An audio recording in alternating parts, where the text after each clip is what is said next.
Hi, I'm Claire. I'm 34 years old, and the last 2.5 years have been nothing short of tiring. I almost lost my husband 2 years ago, and today we're divorced. Yeah, that sounds confusing. Let me start from the beginning. I met my husband Sean through a dating app, and we got along really well over text, and we decided to meet up for a date. Our date also went really well, and one date turned into two and then into many more. We dated for 2 years before we decided to move in together. We were both living in rented apartments, but my apartment was bigger and better than Sean's, so he moved into mine. A year later, Sean proposed to me and I said yes. We got married in a beautiful ceremony surrounded by all our friends and family. It was definitely one of the happiest days of my life, especially in comparison to everything that came afterwards. A year into our marriage, Sean lost his job. Apparently, Sean had been showing up for work late too much, and that was costing the company too much, so they let him go. I remember confronting him about why he was late for work when he had consistently left for work well ahead of time. I don't exactly remember what he said, but I do know that he brushed off my questions with some excuse. I let it go because I thought he was struggling with something. I tried my best to be there with him while he searched for another job. And during that time, Sean began to beg me to buy a house. I tried to tell him that with his lack of income, it would not be a good idea to buy a house. But he kept pressuring me to do it and even got his family involved. Eventually, I caved, and when it came time to put down a deposit, Sean obviously had no money, so I shouldered the whole thing. I made sure to only put my name in the deed and the title, and I don't know why, but I had a gut feeling that it was the right thing to do. Sean was okay with this when I told him about it too. A few months after we moved into our new home, Sean managed to find a new job. I was happy for him, and especially happy because I'd finally have some help with the mortgage payments. But Sean refused to help when I asked. He told me that since it was only my name on the deed and the title, he shouldn't have to pay for the house. That resulted in a huge fight between us because I couldn't believe his audacity. The only reason I was stuck paying the mortgage on the house was because he forced me to buy it. I told him that if he helped with the mortgage payments, I'd put his name on the deed. Sean told me that it was too late to do that because he'd seen my true colors. Things remained awkward between us for a while after that because I felt bitter that Sean was not helping me with the expense that he pressured me into taking up. But all of that resentment and anger went down the drain when one day I got a call telling me that Sean had gotten into a near-fatal car crash. He was in the operation theater getting emergency surgery, and while he may wake up again, he may not be fully functional. I dropped everything I was doing and rushed to the hospital. When I got there, I had to wait for 3 hours until Sean was wheeled out of the operation theater. The surgeon told me that Sean had suffered some extensive nerve damage, which he tried his best to fix, but it would affect his ability to walk. It was not irreversible, but he'd need a lot of physiotherapies to get back to walking again. I thanked him for his hard work and waited another 4 hours for Sean to wake up. At that time, I couldn't help but stress about how we were going to afford everything. Sean was on my insurance, but that would only cover so much. The rest of the expenses we were going to have to take care of as it is, and we were struggling to make ends meet. And with this, at some point, the stress and the anxiety of the day got to me, and I fell asleep. But Sean's questions woke me up. Where am I? What happened? Oh, sweetie, I'm so glad you're alive. You were in a horrible car accident. What? How did that happen? Why do I not remember anything? You were hit by a speeding driver at a stoplight. It's a miracle you survived. I was so scared when I got a call telling me that you were in an accident. I thought I lost you. Oh, darling, you didn't. It'll take more than an accident to take me away from you. I'm just glad that all my limbs are functioning. Hold on. Why can't I feel my legs? Is something wrong with them? Please don't freak out, sweetie, but you suffered some pretty serious nerve damage because of the accident. The doctors did their best to fix things, but you'll be paralyzed for a while. What? That can't be the case, but how will I do anything now? How will I work? Calm down, sweetie. I know this is hard for you to... That's easy for you to say. You have no idea what this feels like. It feels like my entire world is crashing down on me. You're right. I have no idea what you're going through, but I have some good news. Will I be able to walk again? Yes, but you'll need a lot of physiotherapy. That's great to hear, but wait. That would cost a lot, right? How will we manage to do that and also survive in general? You don't worry about that. How can I not worry about it? Aside from these medical bills, doing physiotherapy will practically leave us way beyond broke. I had a lot of time to think things over while you were asleep, and I realized that with your insurance and a second job, we'll be able to live comfortably and pay off all the bills. You're going to work 2 jobs? But that will be really stressful and hard for you. It's okay, I'll manage. I want you to be all right. And if that means working a little more, then so be it. How did I get so lucky to have found you? Shut up. I'll go get a nurse to make sure you're doing all right, though. I tried my best to remain calm for Sean, but on the inside, I was freaking out. The doctors checked in on him, and Sean was progressing well after the surgery. Sean was in the hospital for another week before he was finally allowed to come back home. He had to resign from his work because he worked in a physically demanding job, and that would not be possible with his paralysis. So I picked up a second job and did my best to make all ends meet. For 6 months, we focused on getting Sean to feel physically better. Aside from the nerve damage, he also suffered minor cuts and bruises all over his body. We also used that time to adjust to our new life. I made sure to make the house as accessible as possible for Sean since he now needed a wheelchair. I also set up appointments with a therapist for him because he began to show clear signs of depression initially. When we were both in a better place mentally and physically, we decided to look into physiotherapy. After thorough research and recommendations from Sean's doctor, we ended up finding a good physiotherapist who wasn't going to cost as much as I thought. We started those sessions almost immediately, and initially, Sean hated it. It was a constant reminder of how he could no longer use his legs, and I was beyond glad that I had gotten Sean into therapy before physiotherapy because I would not have been able to help him out. I was drowning in work and exhaustion too. Every day I felt like giving up because the stress was killing me. I only got 4 hours of sleep every day, and I would come back home only to do more work, and it was not like I would complain either because Sean was the one who had suffered more.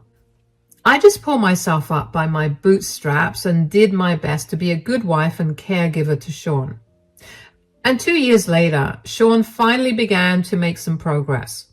He could wiggle his toes on his own, and I could tell that he was beginning to do better mentally as well. I began to notice him looking forward to his physiotherapy sessions, and one day I even commented on it. Okay, I'll be heading to work now. When will you be back to take me to my physio? Oh, wow, somebody's excited to do a little exercise. I'm not excited, I was just asking. Oh, sure, that's why you look so happy about going there. What's with the sudden change? You used to hate going over there. Fine, since you have to know everything, ever since I began to get some feeling back in my legs, I've been very excited about going there. I just want my life to go back to the way it was before. Is that such a bad thing? Whoa, why do you get so passive-aggressive? I was only playfully asking you that question. I'm sorry. I just got insecure for a second.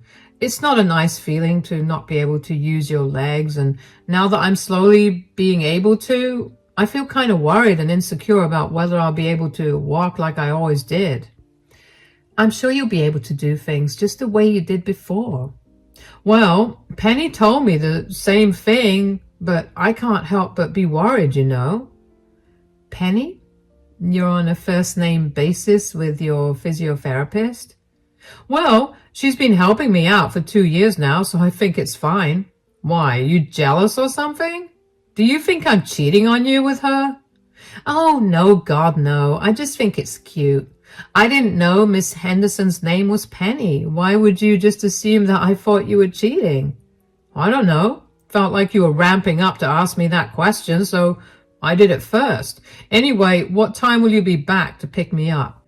I'll be back by around 5. I'll take a quick shower, help you take a bath, and then we can be out of the house by 6. Is that okay? Yeah, that works. All right, I'll be off then. Have a good day at work. I will admit that I was a little hurt that Sean would immediately think that I assumed he was cheating on me when I wasn't even close to implying that. A few alarm bells went off in my head after that, but I ignored them. I got done with 2 shifts at both my work before heading back home to get myself and Sean clean. When we were headed to the clinic, Sean looked very excited. I couldn't remember if he had been feeling that way for a while, but I had been so wrapped up with other things that I barely took notice of it. Still, it was nice to see him look so happy. I dropped him off in the physiotherapist Penny's office and decided to go out for a cup of coffee while Sean did his sessions.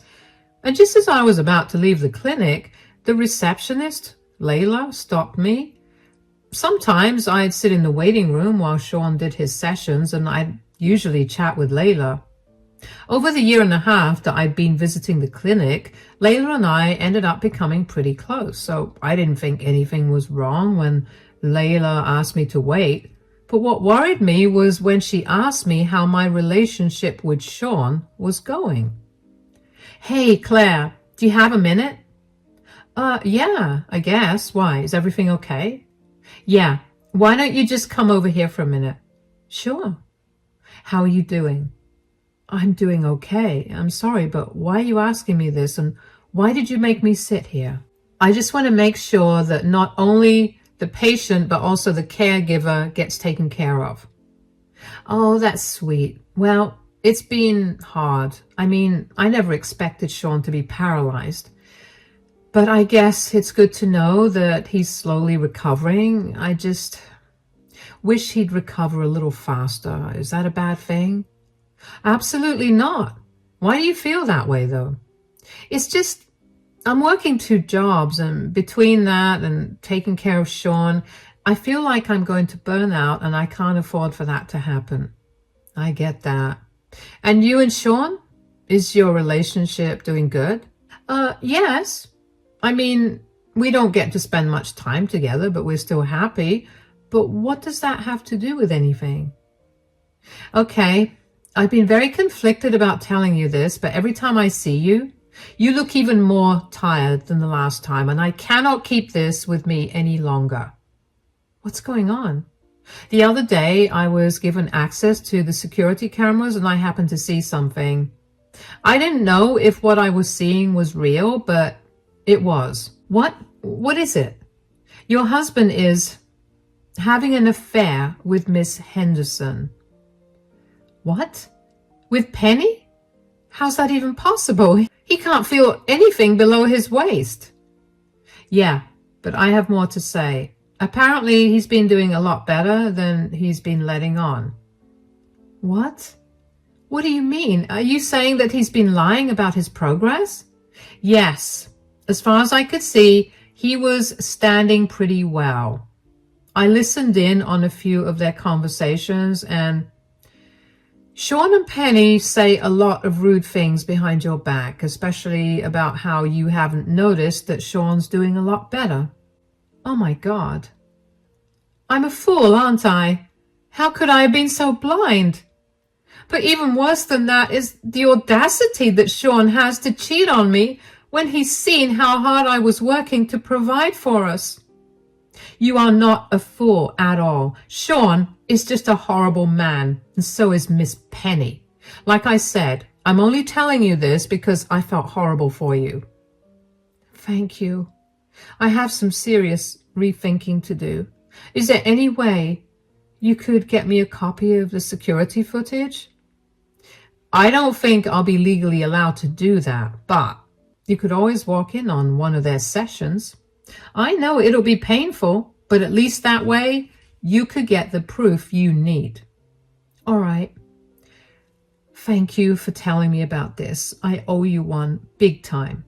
Not at all. I'm just one woman looking out for another. You know, the way you can hear your heart when you're underwater? Yeah, that was what I felt after Layla told me that. I refused to believe that Sean had been cheating on me or that he had been lying to me about his paralysis for so long. At the same time, I couldn't bring myself to put that past Sean. He had a history of lying to me about everything and of doing questionable things too. I waited for half an hour before opening Penny's office door. I immediately began to record what I saw. Penny and Sean were making out. Sean was standing and he had Penny pinned up against a wall, carrying her in his arms. So not only was he cheating on me, but he was also able to stand and carry heavy things. My heart had shattered, but I had a surprisingly calm voice when I finally spoke up. Oh, wow. I see your legs are working again. Claire, what are you doing here?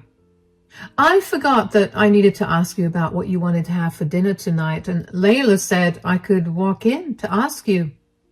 I promise it's not what it looks like. So you were not making out with your physiotherapist just now? Look, could you please not report me? It took me a long time to get this job. I've had to study really hard, and it's a competitive field. I can't lose this job. Clearly, your studying paid off because you managed to get my husband back in shape and ready to sleep with. There's no need to be so vulgar and sarcastic, Claire. Why is there no need for it? I've been breaking my back working hard to make sure that you'll be able to live a normal life again. And for what? For you to cheat on me? I swear, this is the first time. I'm so sorry, okay? This did not look like the first time, Sean. Is this why you've been so eager to come to these sessions? Here I was thinking that you were excited to get your life back, but clearly that isn't the reason.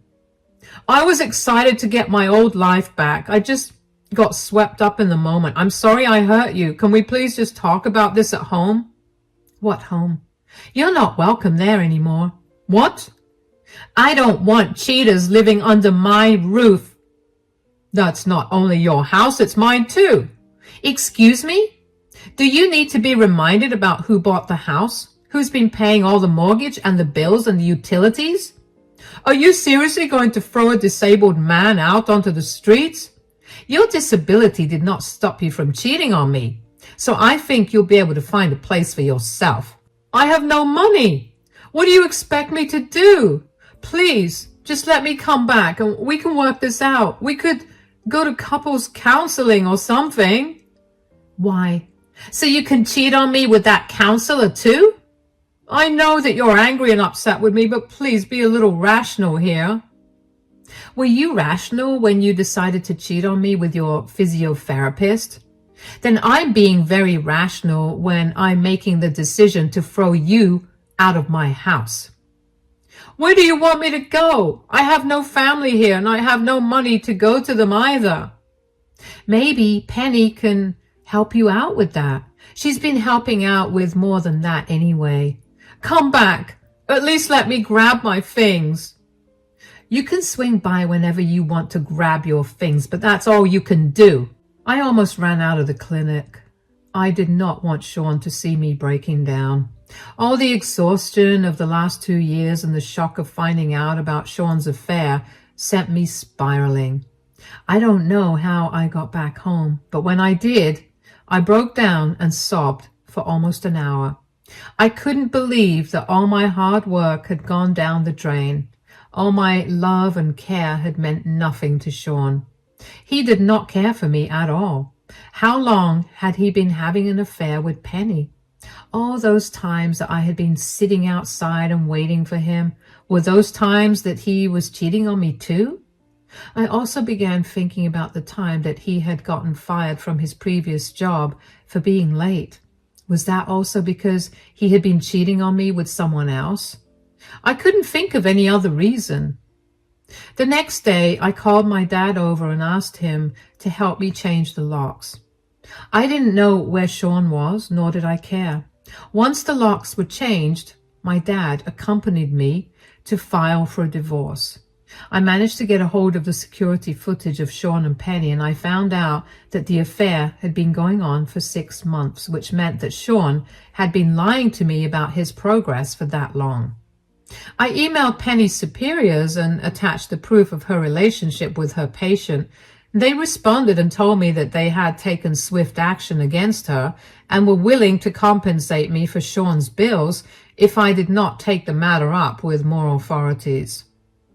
I told them I would, as long as they gave me back my money and made Sean pay for his treatments. They agreed. A few days later, Sean showed up at my door. "Oh, you finally came to collect your things. I packed them and kept them in the living room. I hope you brought someone to help."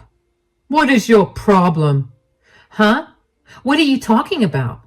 Why did you have to report Penny now she's fired from her job?" "Well, what did you expect? What she did was very inappropriate and a gross violation of ethics." "You're mad at me for cheating, so why do you have to take it out on her?" "Because she would do that with any other patient she could get in the future too. It's not right, and she needed to face the consequences of her actions."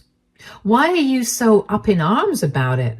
Are you sad because your meal ticket won't be able to provide you with a good life like I did now that she lost her job?" "Why couldn't you have just talked to me like a normal person? Why did you have to ruin her life? Now I really have nowhere to go and I have a huge bill to pay off." "You want to talk like a normal person? Fine. Why did you cheat on me, Sean? You saw how hard I worked to pay off your bills and to make sure you were living a good life. You saw how much I sacrificed to make sure you were okay. So why did you cheat on me?" "With how much you worked, I was lonely. You can't possibly expect a man to be okay with being left alone for so long. Penny recognized my loneliness and she helped me. She did what you should have been doing for me as my wife." "You can't be serious. You were feeling lonely, so you cheated on me. You cheated on me because I wasn't doing my duties as a wife? What about me working 2 jobs and sleeping only 4 hours a day to pay your medical expenses? That's not a duty that a wife does for her husband." "That's not the only duty. You're supposed to take care of all my needs, not just one of them. You're just jealous that I found someone better than you, so you're lashing out." "Have you always been this entitled? Do you hear the words coming out of your mouth right now?" "It's not entitled to expect your wife to be there for you." "How was I not there for you? I made sure to make time for us to spend together, even when I was beyond exhausted. I did everything I could for you, and you just spat in my face." "We both clearly had some good points, and I feel like we'll only keep talking in circles at this rate. Why don't we schedule an appointment with a couples counselor? We can sort our issues out there, and we can go back to being who we were." "That is not happening. I told you that before, and I'm telling you again, I don't want to be with you. You've shown me your true colors, and I'm done. You have not given me a single valid reason for you cheating on me, and even if you did, I wouldn't care. Take your things and get out of my house." "What if I don't do that? I want us to work it out, please." "There's nothing to work out, Sean. If you don't take your things out, I'll throw them out. Or I'll put them in a storage facility that you have to pay for. I'm giving you an hour to get this stuff out, or I'm calling the police to get you off my property. To say I was mad would be an understatement. I couldn't believe the sheer audacity that Sean had to try to explain himself, and was enough to set off my anger. But for him not even to justify his cheating with a valid reason made me see red. Of course, there's no excuse to cheat, but I wouldn't have been so angry if he at least had a better reason to cheat on his hard-working wife. After that conversation with Sean, I went to my room and I locked the door. I didn't want to deal with him, and I knew that he tried to start another conversation with me if I gave him even the slightest hint that I wanted to talk. Thankfully, Sean didn't make too much of a fuss after that. He called someone to help him take the boxes of his stuff out, and within an hour he was out of my house. I was so relieved that he didn't make another fuss, because I wasn't sure I would have been able to hold myself back from being outright mean to him. The next day, after Sean moved his things out, I met up with my divorce lawyer and asked him if my divorce papers were ready. They were, so I paid to serve them to Sean without me having to meet him again. It took a while to find out where he was staying, but I managed to get in touch with one of his friends who told me that he was staying with them for the moment. When Sean got served with the divorce papers, he called me to yell at me yet again because he thought that I was overreacting to what had happened. I barely let him talk for a minute before I cut the call on him. After that, I began to get calls from his friends and family, all of whom were telling me that I was horrible for leaving him. I didn't understand why they were all piling on me for being a horrible one when Sean was the one who cheated. So I spoke to Sean's sister, who told me that Sean was going around telling everyone that I mistook his friendly banter with the physiotherapist as him flirting with her, and that I was overreacting to that. Up until that point, I had decided to keep the reason for our divorce private.